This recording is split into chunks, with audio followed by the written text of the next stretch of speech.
शिव महापुराण की कथा कहती है, भगवान शंकर का अनुमोदन कहता है कि आपकी जो भक्ति है, भगवान धन से, संपदा से या सत्ता से या वैभव से या दौलत से भगवान कभी नहीं रीझता। अगर भगवान को चाहिए तो तुम्हारा केवल निर्मल मन चाहिए, भगवान को और कुछ भी नहीं चाहिए, तुम्हारा केवल मन। उसके सिवाय भगवान तुम्हारे वैभव से, तुम्हारे पास में कितनी गाड़ी है, कितना बंगला है, कितना धन है, कितना वैभव है, कितनी सत्ता है, कितनी दौलत है, भगवान को उससे कोई मतलब नहीं। भगवान को अगर मतलब है तो केवल तुम्हारे मन से मतलब है। शबरी अम्बा के दरवाजे पर भगवान गए, क्या दिया शबरी अम्बा ने? भगवान को क्या प्रदान करा शबरी अम्बा ने? केवल एक झूठे बेर, और झूठे बेर के सिवा भगवान कुछ ले भी नहीं रहा है। अब तुम शंकर जी को क्या देते हो? अगर शबरी अम्बा ने भगवान राम को झूठा बेर दिया है तो आपने कौन सा अच्छी चीज दी थी भगवान को? जल दिया, वो मछली का झूठा था। दूध दिया, वो बछड़े का झूठा था। फूल दिया, वो भौरे का झूठा था। मिठाई बना कर दी, वो चींटी की झूठी थी। तुमने दिया क्या? और ये मनुष्य का शरीर दिया भगवान के चरणों में, ये भी तो झूठा है। फोन पे तो तुरंत कह देता है, माँ तो तारे बिना एक बिना नहीं रहूं, एक मिनट नहीं रहूं, तेरी तो मुझे बहुत याद आए। और भगवान के पास जाए कि तुम्हारे बिना मेरा कोई नहीं है। भगवान के रेंदे रे झूठेला। भगवान भी कहते काहे को झूठ बोले? अभी फोन पे बोल रहा था, मेरे को थारी याद आ रही, तेरे बिना एक मिनट नहीं रह सकता, तू तुम्हारे हृदय में बसी ने, तू तुम्हारा चित्त वृत्ति में बसी। और मंदिर पहुंचा ने अगरबत्ती लगाते लगाते बोला, तन मन धन सब कुछ तेरा। भगवान के आ गया भेरू झूठेला। भगवान सोचे काय आया।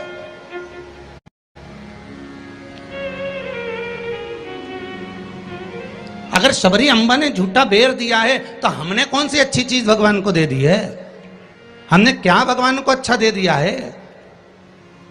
हम भी तो झूठा ही दे रहे हैं। पुष्प दिया, वो भी झूठा था। जल दिया, वो मछली का झूठा था। दूध दिया, वो गाय के बछड़े का झूठा था। मिठाई दी, वो चींटी की झूठी थी। हम जो परमात्मा को दिए वो सब कुछ झूठा था। यहां तक हम भगवान का जो स्मरण भी कर रहे हैं, कई लोग भगवान के मंदिर में बैठकर घंटों तक माला पकड़कर भी अगर भगवान के मंदिर में बैठकर भजन कीर्तन स्मरण कर रहे हैं तो वो ये सोचे कि नहीं ये सत्य है, तो उसने उसमें भी छल कर दिया। थोड़ी देर तक तो मन लगता है, उसके बाद ये चित्त, ये वृत्ति, ये मन कहीं ना कहीं डोल जाता है। इस मन को लोग कजन कहां लेकर चले जाते हैं। बड़ा बड़ा कठिन है महाराज, ये बड़ा कठिन। ये मन बड़ा चंचल है, कैसे तेरा भजन करूं, जितना इसे समझाऊं उतना ही मचलता है। भोलेनाथ हे शंभो, हे त्रिकालदर्शी, हे कैलाशी, हे अविनाशी, हे शिव, हे करुणा सागर। ये चित्त, ये मन, ये वृत्ति बड़ी चंचल है।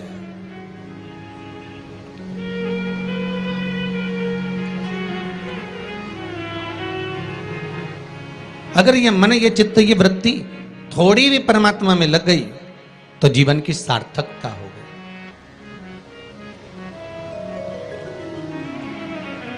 ब्रह्मा और भगवान विष्णु दोनों मिलकर मंथन कर रहे हैं।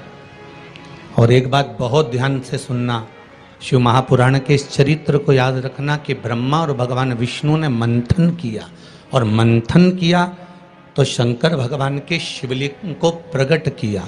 आपसे भी निवेदन है, जब दोनों पति पत्नी, भाई भाई, घर के बुजुर्ग, माता पिता, घर के बच्चे जब एक साथ कहीं बैठे हुए हों तो शिव महापुराण की कथा कहती है आप भी शिव महापुराण का थोड़ा सा मंथन करो। उस मंथन से जो प्रकट होगा वो तुम्हारे घर का आनंद करा देगा।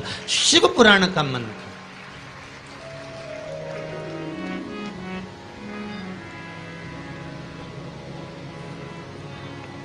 थोड़ी देर अपने माता पिता के पास में जाकर बैठा करो, थोड़ी देर जब घर से जाते हो तो अपने घर में जो मंदिर है, अपने घर में जो देवालय है, अपने घर में जो शिव जी हैं, अपने घर में जो राम जी हैं, अपने घर में जो ठाकुर जी हैं, अपने घर में जो कृष्ण हैं, अपने घर में जो देवता विराजमान हैं, आप उनके पास जाकर बैठकर फिर अपने गंतव्य की ओर अपने कार्य के लिए जाइए। और शाम को जब आओ तो पत्नी और बच्चों से, परिवार से बाद में मिलो। सबसे पहले अगर दुकान की चाबी भी लेकर आए हो, थोड़ा सा धन भी लेकर आए हो, थोड़ा सा सामान भी लेकर आए हो, थोड़ा सा व्यापार का कुछ चीज भी आप लेकर आए हो, तो सबसे पहले जाकर भगवान के मंदिर में जो आपके घर में है उसके पास में बैठकर उसको बताया करो, आज मैंने व्यापार करा उसमें यह लाभ हुआ, आज मैंने व्यापार करा उसमें यह हानि हुई, और आपकी कृपा से आज मैंने दुकान व्यापार व्यवसाय आज का पूरा करा। हे देवाधिदेव महादेव, हे मेरे ठाकुर, हे मेरे कृष्ण, हे मेरे राम, आज भगवान की कृपा, आपकी कृपा बहुत बनी रही और मेरा सब कार्य सफल हुआ। बाबा को प्रणाम करो, नमन करो और फिर अपने माता पिता, परिवार, कुटुंब, कबीला जिससे मिलना है मिलो, फिर मिलो।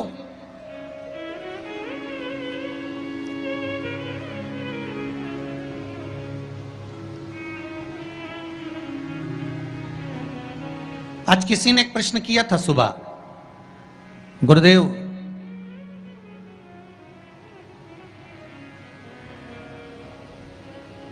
अगर भगवान के मंदिर जाना है हमको और शरीर में अगर कष्ट है, शरीर में अगर रोग है, शरीर में अगर बीमारी है, शरीर में अगर दुख है, शरीर में अगर कष्ट है, तो क्या नहाना जरूरी है?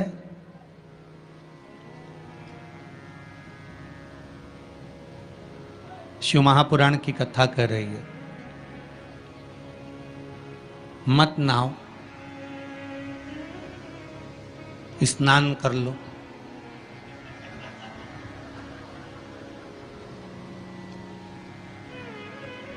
मत नहाओ, स्नान कर लो। नहाने में और स्नान में जमीन और आसमान का अंतर है। बाथरूम में गए, साबुन लगाया, शैम्पू लगाया और ये सब लगाने के बाद में तुमने जो तुम्हारे ऊपर पानी उंडेला, इसको नहाना कहते हैं। ठीक है? जो तुमने साबुन लगाया, शैम्पू लगाया, पानी डाला, उसको नहाना कहते हैं। और मंदिर में गए अर्थात आप बाथरूम में ना जाकर भी सवेरे से उठे और उसकी भक्ति में लीन होकर दिल से उसको याद कर कर और मान लो मुंह धोकर भी भगवान के दरवाजे तक पहुंच गए तो उसको स्नान कहा जाता है। कर लिया ना बहुत।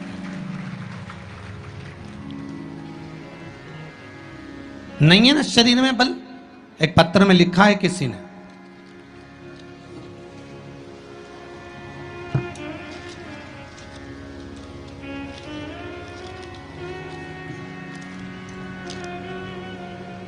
मैं बदनावर धार के पास बालोदा में रहती हूँ। मेरा नाम शांतिबाई कुमावत है। कहीं बैठी हो तो खड़ी हो जाएं। आप ही हैं? दोनों हाथ हिला दो एक बार। मेरा नाम शांतिबाई कुमावत है। गुरुदेव, आज मैं अपने पैरों पर खड़ी हूं और घूम रही हूं, ये शिव की ही कृपा है, शंकर की कृपा है। मैं कैंसर से पीड़ित हूं। बहुत सारे अस्पतालों में मेरा इलाज हुआ है।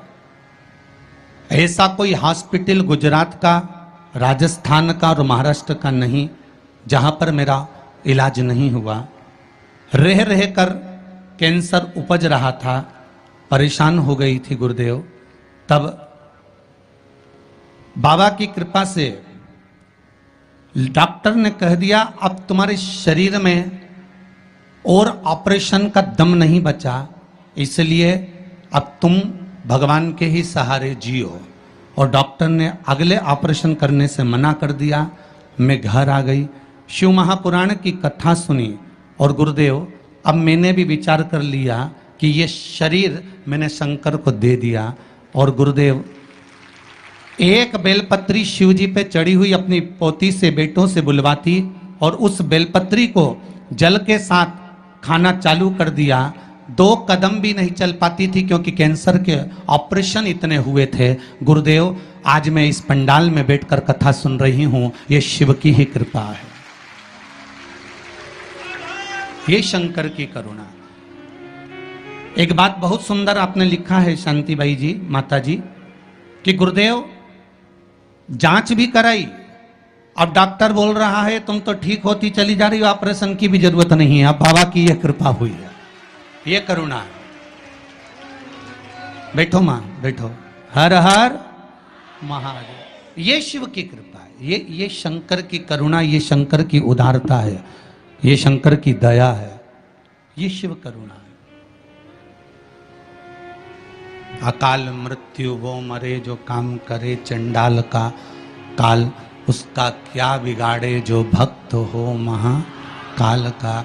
शंकर की आराधना करने वाला, शिव का स्मरण करने वाला, शिव भक्ति में डूबने वाला, शंकर का अनुमोदन करने वाला कभी भी भटकता नहीं है।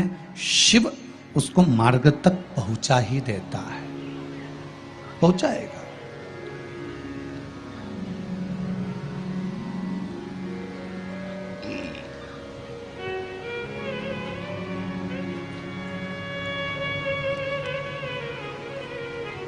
जितना शरीर का वजन है, बहुत ध्यान दीजिएगा जरा। बैसाख शिवरात्रि शिव महापुराण की कथा मिली है आपको सुनने के लिए, और बैसाख शिवरात्रि शिव महापुराण की कथा यदि आप लोग श्रवण कर रहे हैं, चाहे आस्था चैनल के माध्यम से सुन रहे हो, चाहे फेसबुक यूट्यूब के माध्यम से सुन रहे हो, चाहे इस पावन पंडाल में बैठकर सुन रहे हो, अगर श्रवण कर रहे हो तो ध्यान रखना, जितना शरीर का वजन है,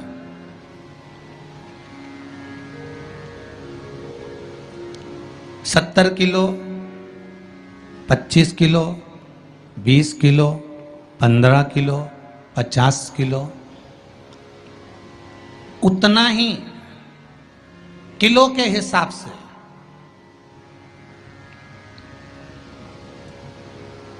10 किलो है तो ये मन में भाव लगा लेना कि मुझे दिन भर में 10 बार भगवान को धन्यवाद देना है कि तूने ये शरीर दिया, चित्त वृत्ति दी, ये मन दिया, ये बुद्धि दी, ये पूरा जीवन मुझे दिया, ये आपकी कृपा से मिला है, आपको समर्पित है और आप ही को दे रहा हूँ। 10 किलो के हो तो 10 बार आप भगवान को धन्यवाद दीजिए, 20 किलो के हो तो 20 बार धन्यवाद दीजिए, 80 किलो के हो तो 80 बार धन्यवाद दीजिए, 90 किलो के हो तो 90 बार धन्यवाद दीजिए कि ये आपकी कृपा से मुझे प्राप्त हुआ है, कोई दूसरा देने वाला नहीं है मुझको, केवल आप दे रहे हो, उसके सिवाय कुछ नहीं मिला।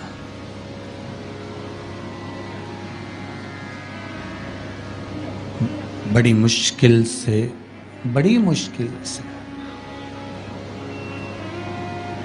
उसने कृपा कर कर यहां भेजा है अपने को, बड़ी मुश्किल से भेजा। शंभो शरणे पड़ी मांगू घड़ी रे घड़ी, दुख काटो दया करी ने दर्शन। भगवान से प्रार्थना करते रहो, निवेदन करते रहो, उसके सम चरणों में जाकर धूप लगाते रहो, उसको नमन करते रहो, उससे विनती बार बार करते रहो कि तेरे बल पर जी रहा हूँ, तेरी कृपा से जी रहा हूँ, तेरी करुणा से जी रहा हूँ, उसके सिवाय कुछ भी नहीं है महाराज। भगवान विष्णु और भगवान ब्रह्मा ने मंथन किया और भगवान विष्णु और भगवान ब्रह्मा जब मंथन करे तो उस मंथन में शिवलिंग प्रकट हुआ।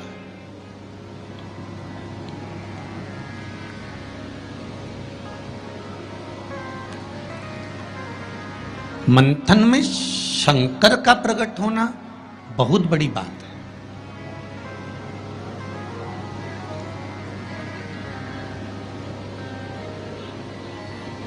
जैसे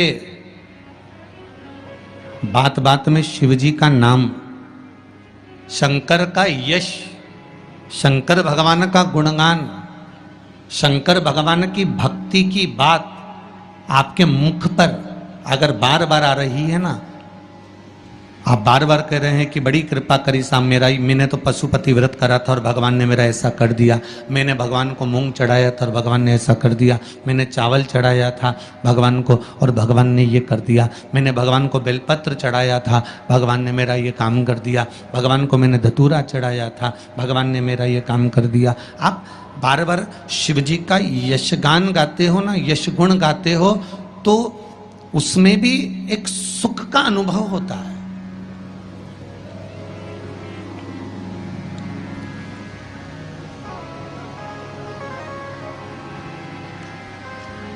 आपके यश गुण गाने में भी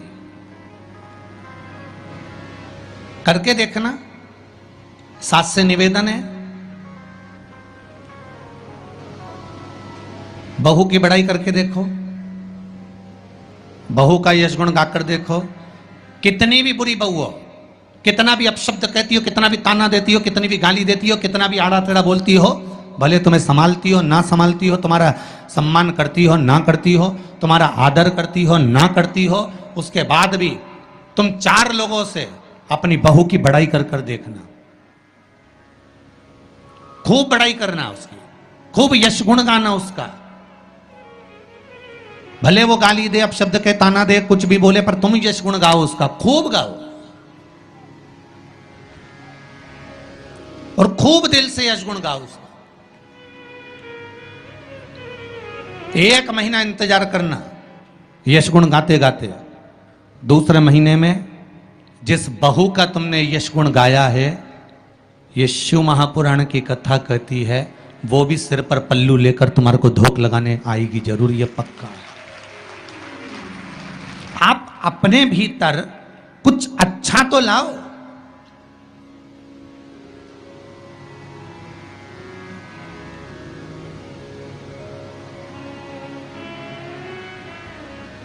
कुछ अच्छा ढूंढने का प्रयास तो करो।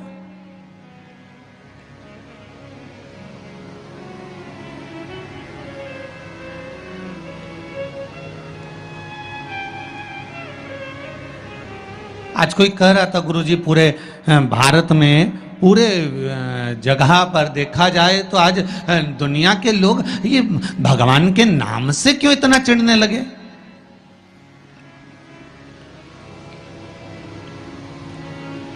भगवान के नाम से, राम नाम से, शिव नाम से, कृष्ण नाम से, ये दूसरे लोग आखिर चिढ़ते क्यों? तो हमने कहा सीधी सीधी बात है कि रामचरितमानस में भी वर्णन आया कि जब जब रामचरितमानस में जब जब राम जी की सेना के लोग जय जय श्री राम चिल्लाते थे, तब तब जितने राक्षस थे वो सब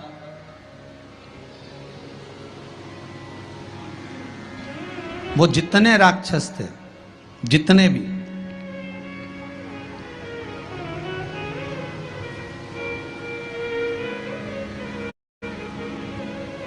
राम सेना के दल के लोग जब जब श्री राम चिल्लाते थे, जितने भी राक्षस थे वो सब भिनक जाते थे, सब भिनकते थे, सब गुस्सा करते थे, सब क्रोध करते थे। जब उस समय पर भगवान के नाम से राक्षस भिनक जाते थे, तो आज के समय के राक्षस भी तो जय जय श्री राम करने पे भिनकेंगे कि नहीं भिनकेंगे? जरा विचार तो करो।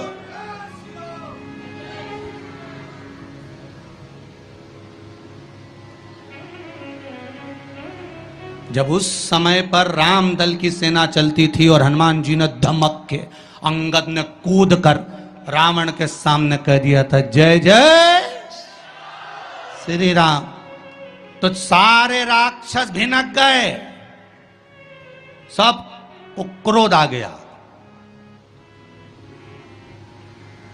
सबको गुस्सा। तो जब त्रेता में ये हाल था राक्षसों का राम नाम से, तो फिर तो ये तो कलयुग है।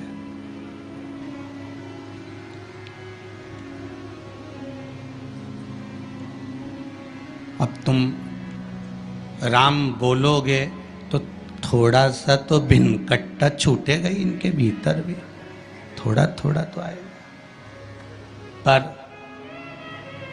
आग लगे बस्ती में, अपन रहो मस्ती में, जो ज्यादा भिनके नहीं तो उसको भिनकने दो।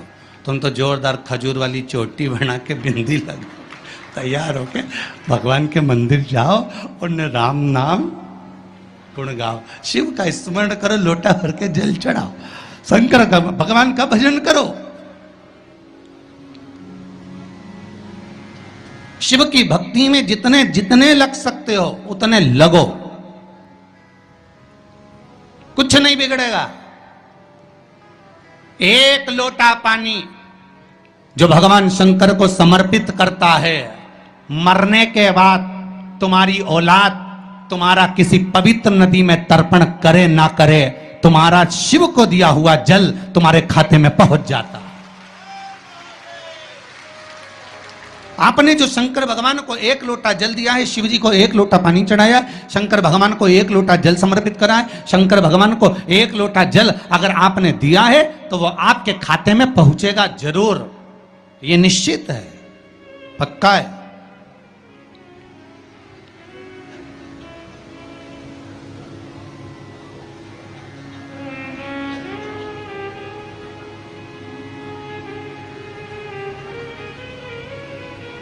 और शिव भक्ति के अनुसार, शंकर भगवान के अनुमोदन के अनुसार,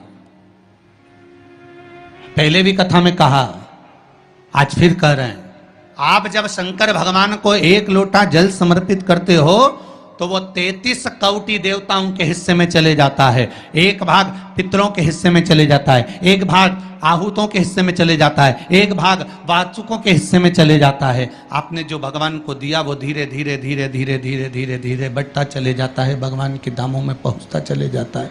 जिन जिन को आपने नहीं भी दिया, शंकर भगवान पे चढ़ा हुआ जल उन तक भी पहुंच जाता है। ये केवल आपकी निर्मल और आनंदित भक्ति के बल पर पहुंचता है, भक्ति के बल। भगवान ब्रह्मा और भगवान विष्णु ने जो मंथन किया, उस मंथन में जो शिवलिंग निकला और ब्रह्मा जी के मुख से निकल गया कि ये शिवलिंग जो निकला है इसके चरण कहाँ हैं, इसका शीश कहाँ है, जरा पता करा जाए। और ब्रह्मा स्वयं भगवान शंकर का सिर देखने के लिए जा रहे हैं और भगवान विष्णु मृत्यु लोक में नीचे तलातल में, रसातल में, पताल में भगवान शंकर का चरण ढूंढने के लिए जा रहे हैं, भगवान शिव का चरण।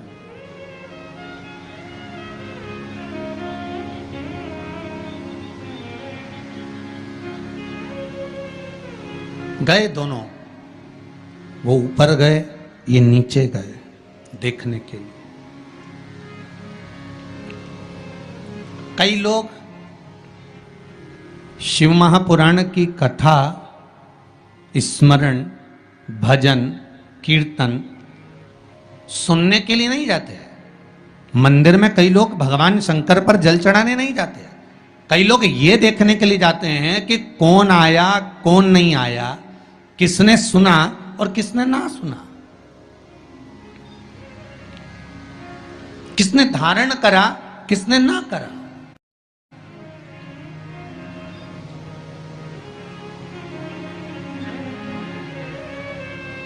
अब ब्रह्मदेव ऊपर गए, इतने ऊपर पहुंच गए, इतने ऊपर पहुंच गए, इतने ऊपर पहुंच गए कि उनके भीतर अभिमत्ता, अहंकार थोड़ा थोड़ा समाहित होने लगा और उन्होंने केतकी के पुष्प को तोड़ लिया और केतकी के पुष्प से कहा कि तुम नीचे चलो मेरे साथ में, भगवान विष्णु के सामने चलकर कह देना कि मुझे भगवान शंकर का शीश मिल गया। केतकी के फूल ने कहा कि यदि मैं झूठ बोलूंगा तो वो श्रेष्ठता कैसे रहेगी?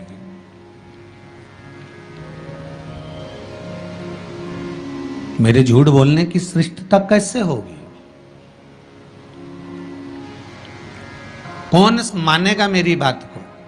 सामने से गौ माता निकल कर जा रही थी, गाय से कह दिया तुम चलकर कह दो कि तुम चलकर कहो कि भगवान ब्रह्मदेव को भगवान शिव का शीश मिल गया। गाय कहती है मैं क्यों झूठ बोलूं? उसको भी थोड़ा सा लोभ दिया गया और केतकी के पुष्प को भी थोड़ा सा लोभ दिया गया। दोनों को थोड़ा थोड़ा लोभ प्रदान करा। और शिव पुराण कथा कहती है कि जब व्यक्ति के जीवन में थोड़ा सा लोभ उपज जाता है, थोड़ा सा लालच आ जाता है, तो फिर जीवन का किया हुआ सारा कर्म उसका बेकार हो जाता है। और वही हुआ है। केतकी के पुष्प के मन में ये लोभ जाग गया कि मैं ब्रह्मा जी के द्वारा सिंचित हो जाऊंगा, आनंदित हो जाऊंगा। और गाय के मन में ये लोभ जाग गया कि ब्रह्मा जी कह रहे हैं कि सबसे पहली रोटी आपको प्रदान कर दूंगा, तो ये लोभ ही तो जागा। कोई भी चीज करो,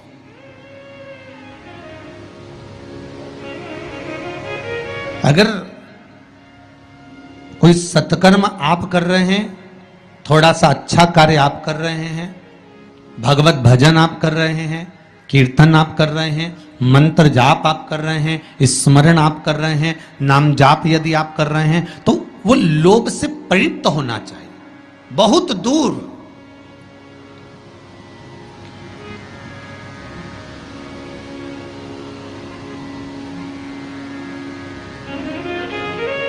आपके भीतर वो उपजे ना।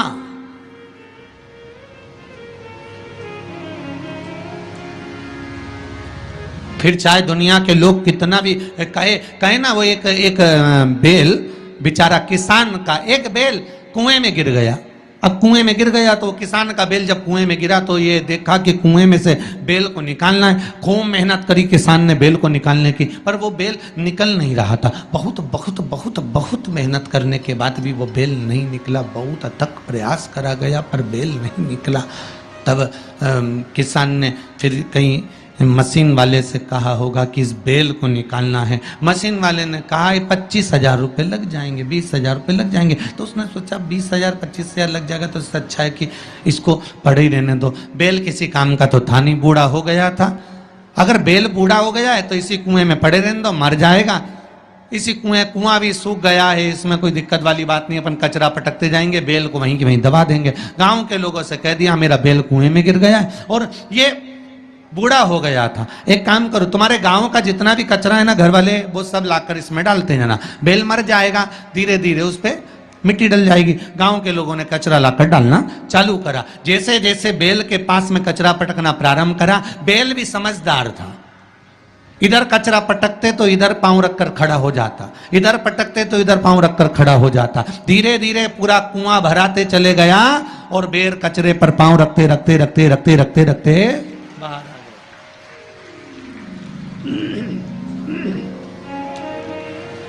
बेल कचरे पर पांव रखते रखते रखते रखते बाहर आ गया, ऊपर आ गया। और जब वो ऊपर आया, निकल कर बाहर भाग गया, निकल कर बाहर भागा। बेल से हमको एक सीख लेना चाहिए, हमको एक चीज सीख लेना चाहिए। बुराई करने वाले कितनी भी बुराई करेंगे, निंदा का कचरा, बुराई का कचरा कितना भी पटकेंगे, हमको केवल उस पर पांव रखकर निकल कर बाहर की ओर चले जाना है और हमारे जीवन को सार्थक बना लेना है। करे करे तो करे।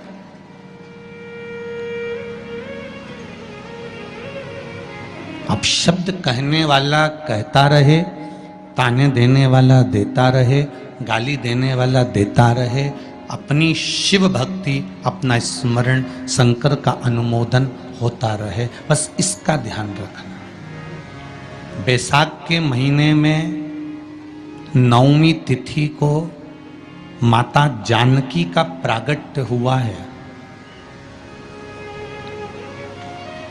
पृथ्वी से।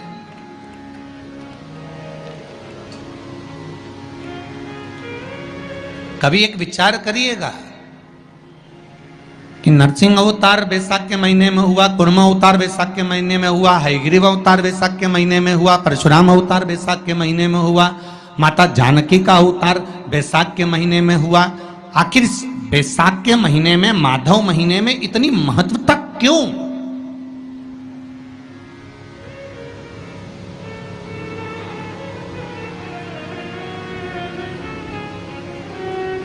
बैसाख के महीने में पड़ने वाली एकादशी, चतुर्थी, प्रदोष, अमावस्या, पूर्णिमा, शिवरात्रि, ये सभी इतनी महत्वपूर्ण क्यों हो जाती है?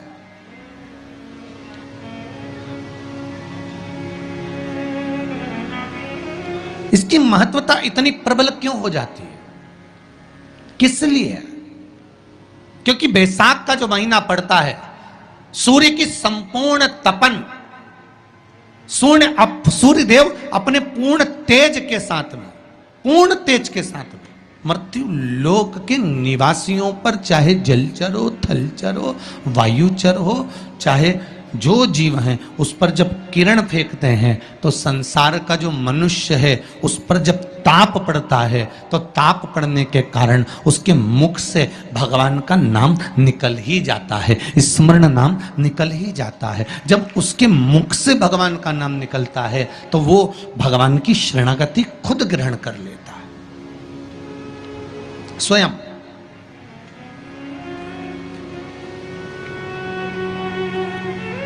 शरणागति ग्रहण कर लेना। बैसाख की पोथी पढ़ते हो आप लोग? आप में से अगर कोई पढ़ता हो बैसाख महीने की पोथी, तो उसमें एक वर्णन आता है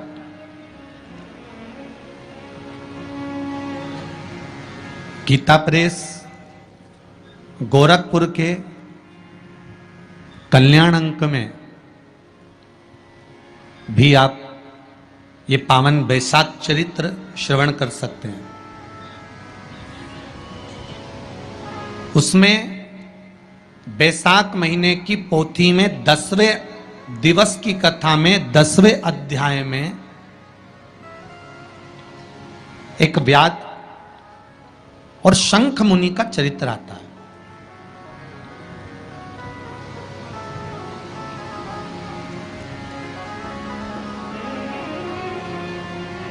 शंख मुनि एक बार निकलकर भगवान शंकर के मंदिर में जल समर्पित करने के लिए जा रहे थे और शिव मंदिर की ओर जाते जाते जाते जाते जाते जाते बीच मार्ग में चलते चलते चलते चलते और वो शंख मुनि जब शिव के मंदिर में पहुंचे, शंकर भगवान के मंदिर में जाकर उन्हें दर्शन किया,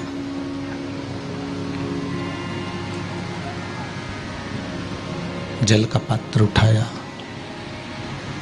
और वो जल का पात्र उठाकर जब भगवान शिव को समर्पित कर रहे थे तो उसी समय जल का पात्र उठाकर जब शंकर भगवान को समर्पित करा गया और शंख मुनि निकलकर जब बाहर आ रहे थे, आते आते शंख मुनि के मन में एक भाव उत्पन्न हो गया कि जब हम भगवान शिव को कुछ वस्तु समर्पित करते हैं तो उसका फल, उसका पुण्य फल हमें कितने समय में प्राप्त होता है। ये शंख मुनि के मन में एक विचार जागृत हो गया, शंख मुनि के मन में एक भाव जागृत हो गया।